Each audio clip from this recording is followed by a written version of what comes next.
What the fuck, le Québec séparatiste? Pour être honnête, je vais juste dire ce que je vais dire par humour pis par jalousie. Parce que oui, je suis jaloux. J'aurais aimé ça que l'Ontario soit séparatiste. Mais elle l'est pas. Mais là que je suis à un âge mûr de ma croissance intellectuelle, j'ai commencé à me poser des questions par rapport au raisonnement des Québécois séparatistes. Ils disent qu'ils veulent garder la monnaie canadienne, qu'ils veulent pas mettre de douane. En gros, ils veulent changer fort mais se faire dire qu'ils sont spéciaux. Un peu comme moi. Mais leur plus grand raisonnement par rapport aux séparatistes, c'est qu'ils veulent garder intacte la culture et l'identité francophone québécoise. Moi, à leur place, je mettrais moins d'importance à la culture puis un peu plus à la construction des ponts. Mais j'y comprends.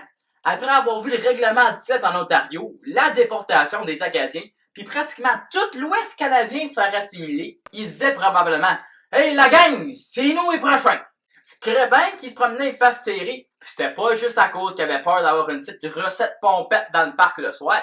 Fait que là, après avoir fait une couple de manifestations paisibles, genre casser des fenêtres, partir des chars en feu, hey, jugez pas. Il faut comprendre que ça fait partie de leur identité québécoise. Avez-vous déjà vu des partisans du Canadien de Montréal après qu'ils partent en play-off? Mais bon, là, assez que le niaisage, on va se dire les vraies affaires pourquoi que le Québec voulait être séparatiste.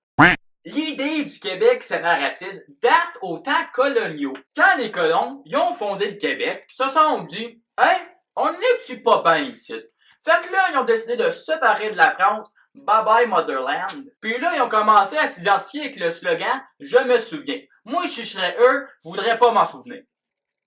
Longue histoire courte, leur idée d'un pays tout seul, il a pas duré bien longtemps parce que les Anglais sont arrivés pis ils ont sacré le volée! Petite question de même, on avait toutes les têtes carrées, mais là, les Anglais nous ont arrondi les coins. Puis on sait-tu que c'est arrivé aux filles du roi? On sait qu'ils sont venus ici de pondre, puis après ça, qu'est-ce qu'ils ont fait? En tout cas, l'idée du séparatisme reprend forme avec l'arrivée du hockey. Pis s'il y a quelque chose que les Québécois aiment, c'est leurs femmes, leur bière, pis leur hockey, quoi. En 1942, la Ligue nationale du hockey commence, où il y a 5 équipes anglophones puis une équipe francophone. Chaque joute des Canadiens de Montréal, c'est non seulement un match de hockey, mais c'est aussi une guerre entre francophones et anglophones avec ben des tapes à la gueule. Avec la religion du Canadien de Montréal, plus en plus de monde veut se séparer des Anglais, parce que selon eux, leur club de hockey, c'est le meilleur club de hockey sur la terre. Un peu plus, puis le Québec aurait élu Maurice Richard comme premier ministre. Puis il aurait fait une maudite bonne jump, Rocketman. Là arrive l'expo de 67, où que Charles de Gaulle dit supposément « Vive le Québec libre ». Mais c'est faux! Charles de Gaulle n'a jamais dit ça. C'est des communistes russes pendant la guerre froide qui ont brainwashé le peuple québécois pour faire une insurgence du communisme au Québec.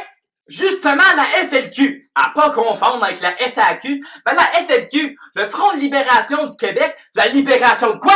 Des communistes! Sans les interventions de la FLQ, le référendum de 80 il aurait sûrement passé, pis là le Québec serait tous des communistes. Mais je sais pas qu'est-ce qui est pire, des communistes ou des douchebags en civique. Mais là, il y a encore le référendum de 95, qui a juste été gagné avec le nom par genre 1,5%. Selon moi, et d'autres grands penseurs théologiques dans la matière, tout se comprend lorsqu'on regarde la saison du Canadien de Montréal.